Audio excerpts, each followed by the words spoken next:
Адаттагыдай эле теңир толуктар мейман досторунан жалышпай, кытайлык байкерлерди эски тааныштарындай көтөрүңкү көңүл, ачык маанай менен кабылдашты.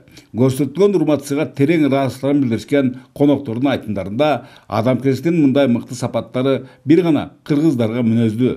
Андыктан алар өз сапарларында чыныгы достук мамилелерди, ар тараптуу колдоолорду сезишип, эң кирде жаратылыштын сулуулугу менен өзгөчөлөнгөн Кыргызстанды кыдыргандыктарына жетине алышпайт.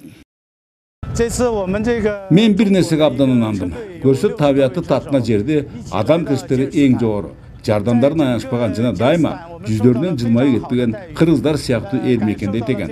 Мисалы, жайдыргычтык чокулардан ак мөңгө кетпеген бийик тоодун арасындагы нарындыктар улуулугу жана меймандостугу менен менин суктануумду пайда кылды. Дагы бир байкаганым, өлкөңөр туризмди өнүктүрүү аркылуу эле экономикасын алдаганча оңдоп алса болчудан. Чындыгы эле Кыргызстандын туризм жаатындагы потенциалы кыйла эле жогору. Алсак, кытайлык байкерлердин көңүлдөрүнө төп келген нарындын карагай чердүү тоолору, таштан ташка урун аккан мөлтүр суусу, жаныбарлар жана өсүмдүктөр дүйнөсүнүн молдугу чет өлкөлөрдүн зор кызыгууларын пайда кылууда. Эгер статистикага таянсак, 2022 жылы Теңиртоо жергесине 34.466 турист келип, алардан түшкөн киреше 11 миллион 512 миң сом болсо, былтыр бул көрсөткүч дээрлик 3 эсеге өсүп, ошого жараша жергиликтүү бюджетке 54 миллион 912 миң сом кириштелген. Буга чейинки тажрыйбалар тастыктап тургандай, ат баштарын нарынга мушкандарды биринчи кезекте калкыбыздын каада салттары, үрп адаттары кызыктырат. Ушундан улам облус бийлиги улуттук баалыктарыбызды даңазалаган эл аралык деңгээлдеги фестивалдарды уюштуруп турууну жакшы салтка айландырышкан.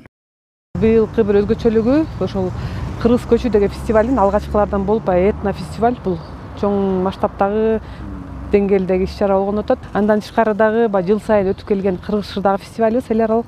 Бул дагы юбилейлик болуп 15 жылдыгы өткөзөбүз буюрса. Ушу жайкы туристтик мезгилде Сөңкөлдүн экологиясын сактайлы деген фестивалыбыз бар.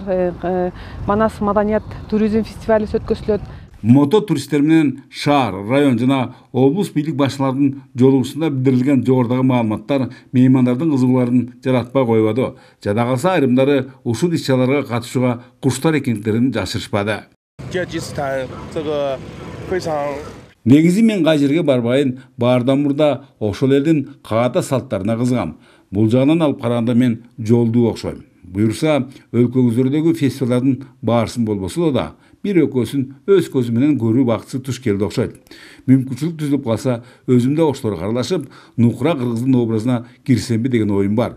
Андан калса Кытай менен Кыргызстан жакшы кошуналар. Демек, бири-бирибиз менен тыгыз байланышта болуп, жашоо тилктерибизден жакшы кабардар болуп турсак, достугубуз менен ынтымагыбыз сөзсүз бекемделет.